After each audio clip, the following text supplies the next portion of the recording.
What's up, gamers? This is NewHampshireCrossCountry.com, powered by Runner's Alley. This week's broadcast is brought to you by Demerit Hill Farms and Haunted Overload. We're going to go around the horn and say our most interesting thing that happened in this past week.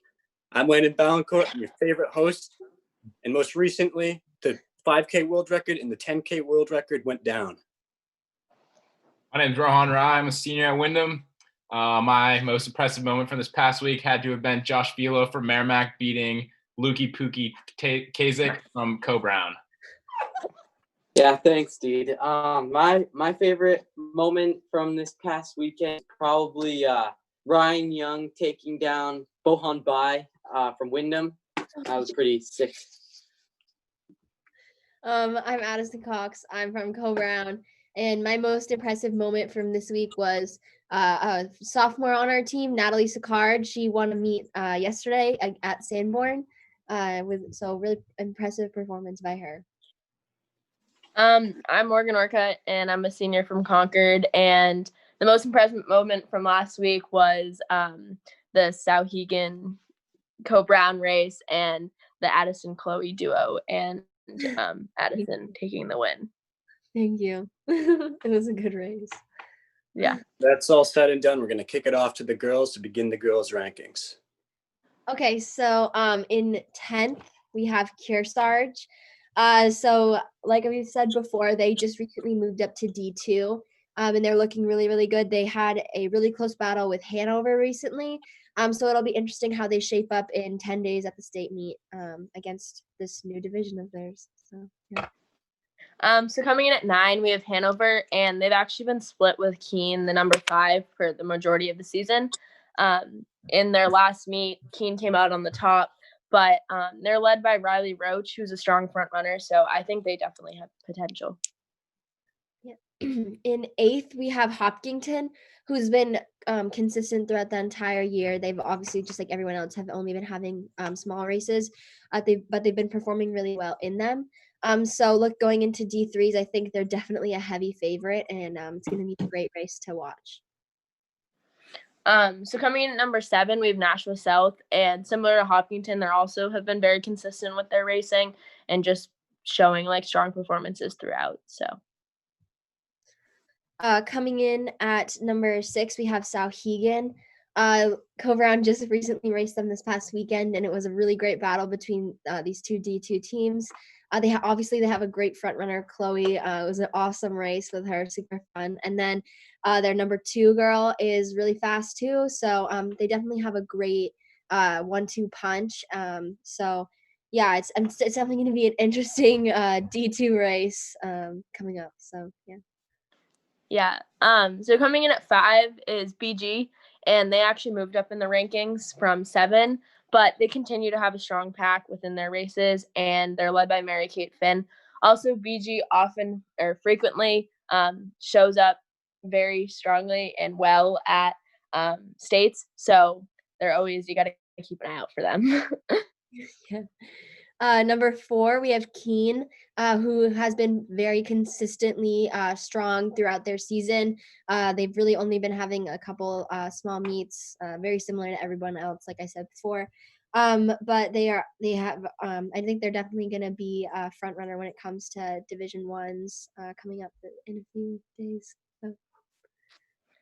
Yeah. And then coming in at 3, we have Exeter, and in their second meet, they won it rather easily. And they're led by Allie McFarland, who's a strong front runner as well. But I think they're definitely going to be a top contender for states on the Division 1 aspect. So that will be exciting to see. Yeah. Coming in at number 2, we have Concord. It was a little weird not racing Concord this week at all because we've been racing them so much. But they've looked better and better every single time that we've seen them. They're a super strong group of girls. They're led by Catherine Kennedy, who has continued to look really strong and been really consistent throughout. So I'm definitely think that they're the favorites going into D1s. They've been looking really good, like I said before. And they're also one of the few teams that have raced on Dairyfield. So I think that they know what's coming because everyone else other teams have raced on Dairyfield. So yeah. Well, thank you. But so with no surprise comes in at comes in at number 1 is Co Brown, and they in their showdown against Souhegan last Saturday, they beat Souhegan, and Addison and Chloe had a great showing together, with Addison pulling out the win. But again, Co Brown shows a really strong pack, so they are a strong favorite for Division II as well. Thank you. All right, with that being said, do you ladies have any sleeper individuals or teams? So I definitely have a sleeper team. I'm not sure what happened with the New Hampshire Cross Country Ranking Committee, but I did find that Salem beat Nashua South by 1 point. And Nashua South is ranked number 7. So I think Salem definitely needs to be in the ranking because that's just not fair. Yeah. I picked a sleeper individual. I picked Souhegan's number 2. Her name's Stephanie Svedson. She's a freshman, and I saw her come in to the finish this weekend, and she just looked really strong. And she's obviously super young, so she's a freshman. So definitely expect to see her continue to grow and get faster throughout. So yeah. All right, now we're gonna throw it over to my man Rohan over there, or should be. He's got the cool cowboy hat. He's gonna start off that way. And you start off the boys' rankings. Yeah, so at number 10, we got the Hanover boys, who before this week were not ranked. They've been really consistent. They recently beat Kearsarge. They're led by Daniel Frost and Sam Murray, who are both looking really, really strong. All right, so with number 9, that's Messinic, led by Landon Ballancourt over there. His team was 1 point behind Monadnock, so making it a great Division III matchup for divisions coming up in 10 days. So that'll be a really exciting race to watch, seeing how close these two teams are.